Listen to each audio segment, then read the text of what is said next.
Hey, what's up, everybody? This is Charles Sabanson, and welcome you guys to another episode of the DREAMERSPRO show. We cover everything from sports, hot topics, classic debates, entertainment, and we give you guys a fresh perspective on things and how we see them in. We got a continuation of a show that we did yesterday. Before we get into it, please make sure you like the video and sub to the channel, and also be sure to follow me on Instagram. My handle is CTABANZ. Make sure y'all follow me there. But anyway, let's get into this here. So, I'd made a concerted effort to not talk about LeBron James. And we haven't been talking about him for the last few days because I just said I'm tired. Right? I'm tired of talking about him. Like it's exhausting. I want to talk about other things, and that's what we were doing. But I know some of the LeBron supporters that watch our channel, they were just laying in the cut, waiting. Am I going to drop a video on him? I'm going to say one video we did. Wasn't even about him, but I mentioned his name in the video. This dude just popped up out like a freaking groundhog. Why you always talking about? Why you going to mention LeBron? It's like, yo, they're scanning the content. They're like a freaking AI bot scanning. Did he say LeBron here? Pop, pop, pop, pop, pop, pop. Why'd you say that? Like, so I've done my best to not talk about dude, but some comments recently came out from a Q&A session that he had on his show Mind the Game with Steve Nash. I purposely did not click on that show because I didn't want to watch it. I didn't want to hear nothing about it. I didn't want to respond to it, nothing. So Mitch, who works with us, sends me this clip yesterday.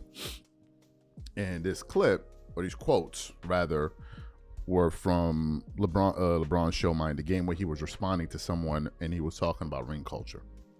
And he was essentially calling it weird. The moment I saw the quotes, I was like, we got to go live for this. We went live. We had a rocking time. Everybody was in there. And I was just going off, man. I was going off. So that kind of simmered down. I'm like, let me get back to talking about other stuff. Then I'm going through the internet and I came across a clip from Fox Sports Radio, The Odd Couple, featuring Rob Parker and Kelvin. And they're reacting to it. Well, I'm like, well, let me see what these guys are going to say.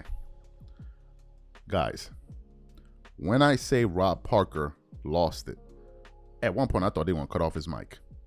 He absolutely lost his mind reacting to LeBron's comments. But before we even get into what Rob had to say, today's video is brought to you by sponsor Prize Picks.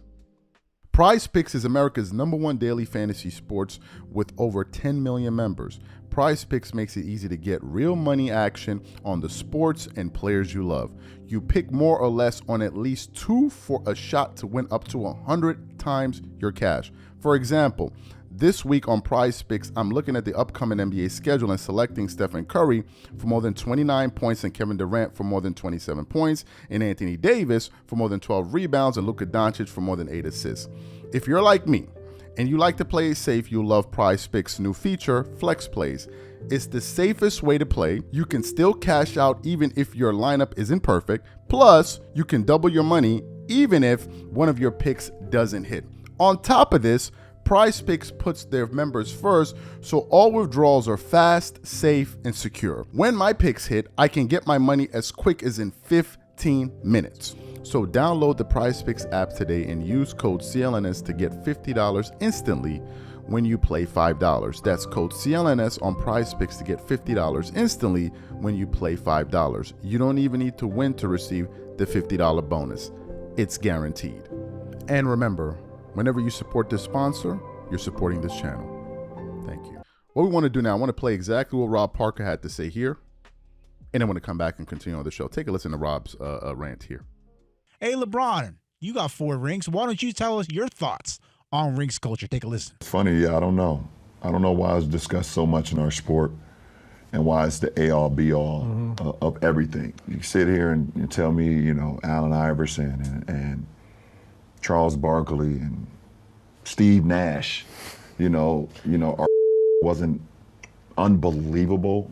Like, oh, they can't be talked about or discussed with these guys is because this guy won 1 ring or won 2 rings or won, like, it's just weird to me. It's like saying Peyton Manning can't be in the same room with Brady or Mahomes because he only has 1 ring. They don't never discuss that in their sport. Right. Or telling me that Dan Marino is not the greatest slinger of all time, or he can't be in the room with those guys because he didn't win a championship. They don't discuss those things. Once again, if he had enough rings to be considered the greatest, it would be okay. This is a typical LeBron. He doesn't feel like he's going to get there, and that's going to be held against him, so now he's going to downplay the ring. If it wasn't about that, LeBron, and if Steve Nash had any kind of... Stop expecting him to okay? No, if he had anything, then I would have said, LeBron, why did you leave Cleveland and go to Miami? Chasing rings. Cleveland! You're the one who did it. You're the one who ran away. You're the one who put together a super team so that you could win rings. You were the one who were afraid not to win a championship. As great as you were as a player. Not 2, not 3. That's right. Not 4, now he's saying, not listen 5, to this. Not 6. Is he talking not about 7. being a great And when I player? say that, He's I talking really about believe it. winning rings because that's what he wanted to win. Such a phony. I'm so tired of hearing this. On one hand, he's talking about, I don't know why we're talking about rings or whatever. He's the one. Kelvin, that wasn't somebody imitating him. He's the one talking up about 7 rings. He's the one who left Cleveland, his hometown, and went to go chase rings in Miami. He's the one who keeps leaving, who came to L.A. to chase rings. Because he looked at Michael Jordan. And if you look at Michael Jordan's career and you think it's just about rings, you're mistaken. Michael Jordan was a great player, led the league in scoring 10 times. I could go over and over the all-time leading scorer in the postseason. It was more than just the 6 rings. This whole notion. And if Steve Nash had anything, he could have said, LeBron, Peyton did win 2 championships. Well, Peyton only got 1. Yeah, they don't even know. He forgot that Denver one. Exactly. But my point is, this is total garbage on LeBron's point. What on part?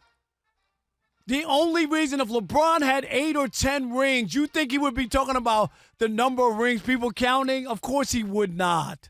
Such a phony. I'm so tired of hearing guys make an excuse when it doesn't fit their narrative. He has to be able to talk about longevity and all this other stuff to be able to be considered great. It's not that you have to win a ring to be great, okay? You can be a great player. I'll sit here and tell you Charles Barkley was a great player. Steve Nash won 2 MVPs. No one's going to say he wasn't a great player in the NBA. But when you talk about the greatest of all time, I don't know of anybody who's the greatest of anything who didn't win at some point in their life. Dan Marino was a hell of a quarterback. I'm going to sit here and tell you he's the best quarterback ever and he never won? Come on, man. Nobody. How many times do I have to bring up Marv Levy? He went to 4 straight Super Bowls Not as a 2, coach. Not 3. 4. Not one time have I ever heard anybody say Marv Levy's the greatest coach in NFL history. You know why? Because he didn't win. That's why we keep score. That's why we hand out trophies. It does matter. Stop trying to say that winning doesn't matter. It does matter when you're talking about putting somebody ahead of everybody and saying they're the greatest that ever did something. People have gotten lazy, Rob, and make it the end all I be all. disagree. I disagree. I think it fits people's narrative.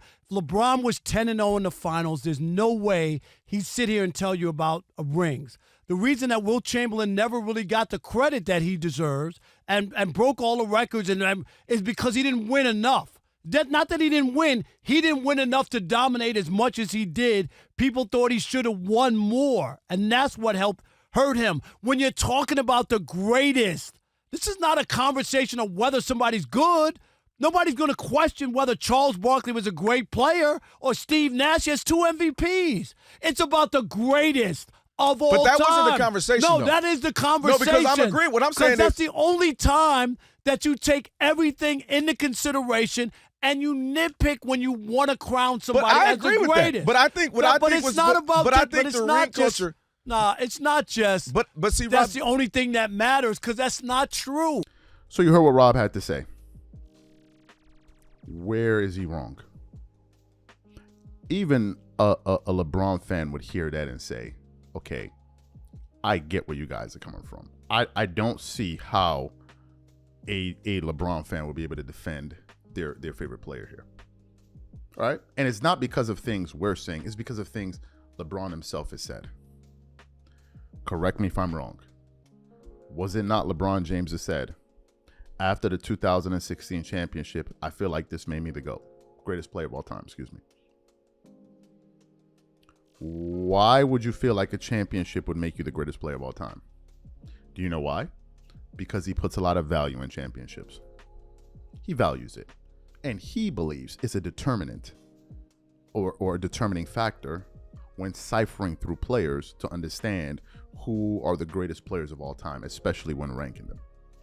So for him to turn around years later and say that ring culture is toxic is laughable. It is absolutely laughable, and LeBron fans refuse to point out this particular hypocrisy. They refuse to deal with it. Instead, they'll say, oh, you're hating on. They don't want to deal with the fact that what their favorite player just said was insane, because it goes against everything that he has done. If rings had no importance, why did you create the big three with the Miami Heat? Why? Why did you get all these Hall of Fame players to the Los Angeles Lakers if it doesn't matter? You could have simply gone on about your business, winning championships. Playing games, putting up stats, and it doesn't matter. But even you know, and you use it as a way to bolster yourself ahead of certain players, and players that people may say is better than you, and you will use your record. His fans do it. LeBron has 4 finals MVPs, 4 championships. How could you say Kevin Durant? How could you say Kawhi? How could you say Nikola Jokic? How could you say They use it. So to hear you now say ring culture is weird, it's just insane. The second thing, and the bigger issue, is that it's like you're teaching people, it's like you're trying to destroy the essence of what sports is, which is competition. Competing is not really a big thing. It's not really that important. I mean, winning, so what? You win, you lose, you try, and then that's it. No, bro. The essence of sports is competition. That is the essence of sports. And for you to try to dumb it down and say it's not important, there's a problem with that, because you're only doing that to serve your own purposes.